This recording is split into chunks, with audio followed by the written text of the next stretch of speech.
Salut, aujourd'hui on s'attaque à un chapitre essentiel de la seconde, les inégalités. Ça a l'air un peu intimidant comme ça?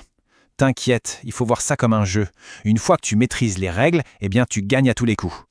Mon objectif, c'est qu'à la fin de ce cours, tu sois capable de déjouer tous les pièges. Allez, c'est parti. On commence direct avec un petit défi. Regarde-moi ces deux fractions. À première vue, on dirait des jumelles, elles se ressemblent énormément. Alors, à ton avis, comment on fait pour savoir laquelle est la plus grande? Prends une seconde si tu veux, mais pause et réfléchis-y. T'as une petite idée? Ton premier réflexe, je parie, c'est de sauter sur ta calculatrice. Le problème, c'est que si tu tapes ça, elle va probablement te donner exactement le même résultat, un truc du genre 0,9999. Ce n'est pas qu'elle est nulle, ta calculatrice, c'est juste que pour des nombres si proches, elle arrondit. Et c'est là que notre cerveau, lui, devient bien plus puissant qu'une machine. On va utiliser l'outil le plus fiable de tous, le raisonnement mathématique. Alors, voilà notre plan d'attaque. D'abord, on va voir pourquoi la calculatrice nous a plantés. Ensuite, on va découvrir la règle d'or qui résout presque tout. On va apprendre à manipuler les inégalités et surtout à éviter le piège numéro 1. Après ça, on montera le niveau avec des comparaisons plus complexes et on finira avec une petite fiche mémo pour que tout soit bien clair dans ta tête. Ok, revenons à notre défi. On a bien compris le problème. Les outils qui donnent des valeurs approchées ne suffisent pas ici. Il nous faut une méthode exacte, une méthode fiable à 100%, qui ne dépend pas d'un arrondi. Et cette méthode, c'est vraiment la clé de tout ce chapitre. C'est le premier outil que tu dois mettre dans ta boîte à outils de mathématicien. On va l'appeler notre règle d'or. Le principe est d'une simplicité redoutable. Pour comparer deux nombres, disons A et B, il suffit de calculer leur différence, A moins B. Si le résultat est positif, plus grand que 0, ça veut dire que A était plus grand. S'il est négatif, c'est que B était le plus grand. Et si ça fait pile 0, c'est qu'ils sont égaux, tout simplement. Retiens bien ça, c'est le cœur du réacteur. Du coup, la méthode est super claire. Étape 1, on pose la soustraction. Étape 2, on arrange le calcul, souvent ça veut dire mettre au même dénominateur pour des fractions. Étape 3, la plus importante, on regarde le signe du résultat. Est-ce que c'est positif ou négatif? Et enfin, étape 4, on peut conclure proprement. C'est notre plan de match à chaque fois. Maintenant qu'on a notre règle de base, on va voir comment les inégalités se comportent quand on leur fait subir des opérations. C'est un peu comme apprendre les déplacements des pièces aux échecs. Premier mouvement, le plus simple, le plus sûr, tu peux ajouter ou soustraire n'importe quel nombre des deux côtés d'une inégalité, le sens ne changera jamais. Si A est plus petit que B, alors A plus 1 milliard sera toujours plus petit que B plus 1 milliard. C'est une opération totalement sans risque. Attention, là on entre dans une zone un peu plus piégeuse. La multiplication et la division, c'est super utile, mais il y a un piège bien caché dans lequel énormément d'élèves tombent au début. Alors sois bien attentif à ce qui va suivre. On commence avec le cas facile. Si tu multiplies les deux côtés par un nombre positif, tout va bien, le sens de l'inégalité ne bouge pas. On a 3 qui est plus petit que 5, si on multiplie tout par 2, on obtient 6 qui est bien plus petit que 10, l'ordre est conservé. Jusque-là, c'est logique. Mais alors, que se passe-t-il si on s'amuse à multiplier par un nombre négatif? C'est la question cruciale. C'est là que le jeu devient intéressant.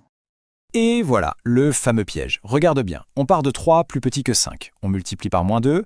D'un côté, on a moins 6, de l'autre, moins 10. Et là, attention, moins 6, c'est plus grand que moins 10. Le sens de l'inégalité s'est complètement retourné. Mais pourquoi? C'est simple en fait. Imagine la droite des nombres. Quand tu multiplies par un négatif, tout bascule de l'autre côté de 0, comme dans un miroir. Ce qui était à droite passe à gauche et vice-versa. L'ordre est donc complètement inversé. C'est la règle numéro 1 à connaître. C'est là que se font 90% des erreurs.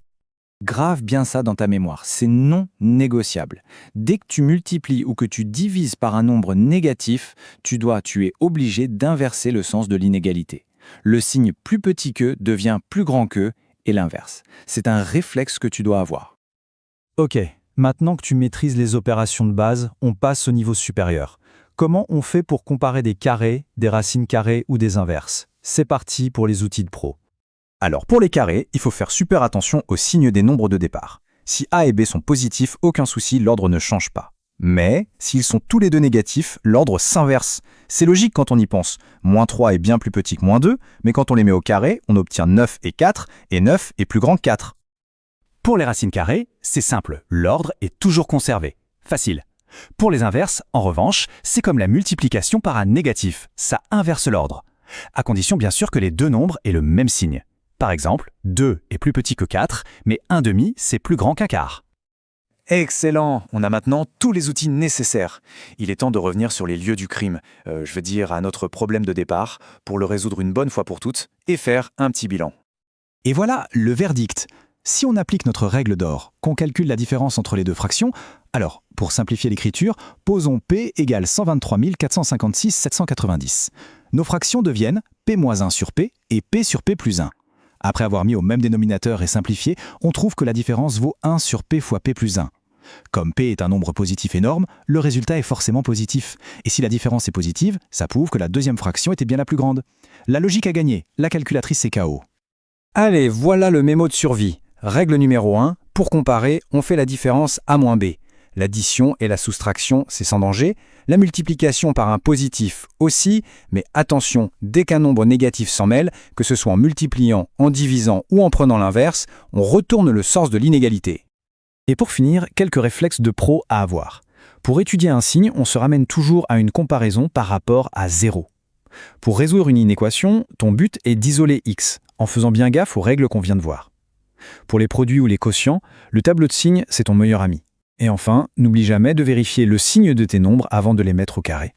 On termine avec une dernière petite énigme pour la route. Maintenant que tu as tous les outils en main, comment tu ferais pour prouver que si un nombre A est plus grand que 1, alors ce nombre A est forcément plus petit que son carré, A au carré? Je te donne un indice, pense à notre règle d'or, la différence. À toi de jouer le détective. N'hésite pas à partager ton raisonnement.